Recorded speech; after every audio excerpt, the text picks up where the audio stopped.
Hello, everybody. I'm Sonia. I've been doing intermittent fasting for the longest time now, almost 4.5 years. But around 14 months back, I've been very consistent and regular postpartum, and I have started to lose a lot of weight as well. Successfully lost 23 kgs by this December, and now this 2026 goal is around 12 more kgs. So 1 kg per month, no extra tension, just relaxed weight loss, which is going on as per usual.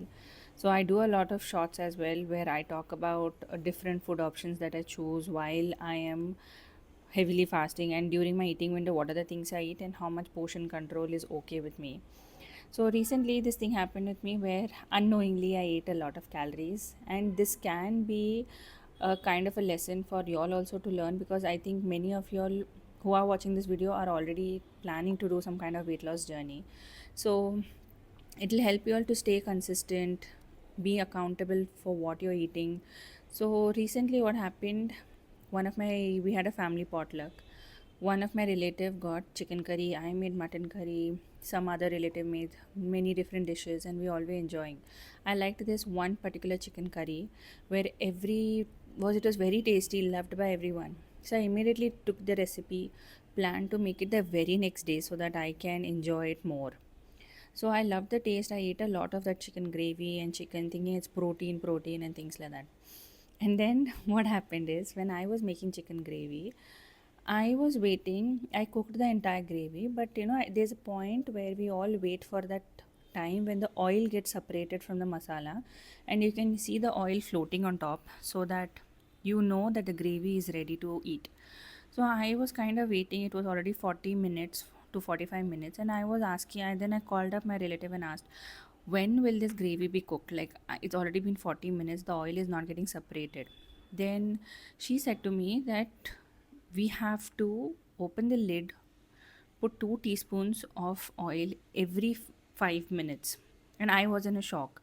I was like, 2 teaspoons of oil every 5 minutes. She's like, yeah, exactly, that's how you're supposed to do.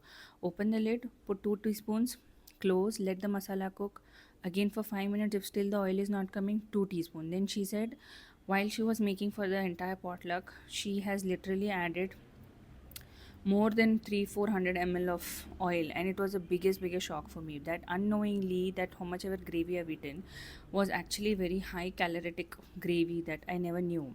And it happens because for the flavor to come out, we add a lot of oil.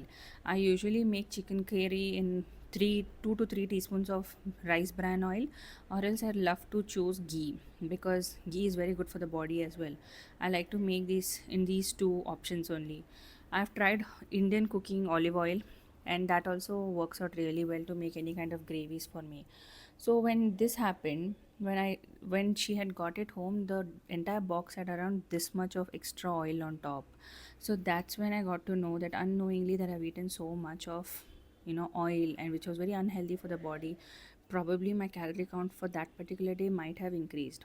So I wanted to say, when you all go to restaurants, when you all go to so many other places, unknowingly they have added a lot of oil, which might indirectly be very unhealthy for your weight loss journey as well. And even when you go to somebody else's house, choose very wisely.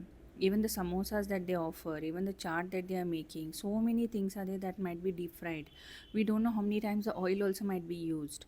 Be very cautious in whatever decisions you are making, whatever food choices you are making for this coming weight loss goal that you'll have, so that you'll have a very clean diet, your body reacts more healthily, your body doesn't struggle throughout this whole time. Because it's been already 15 days, you all will be losing focus by now with your resolution. Don't lose focus. Think before eating anything that you're eating. If the gravy looks like it's too oily, too masaledar, your body is going to struggle, just stop eating it. Or maybe just separate the chicken and just don't eat the gravy at all. I should have done that.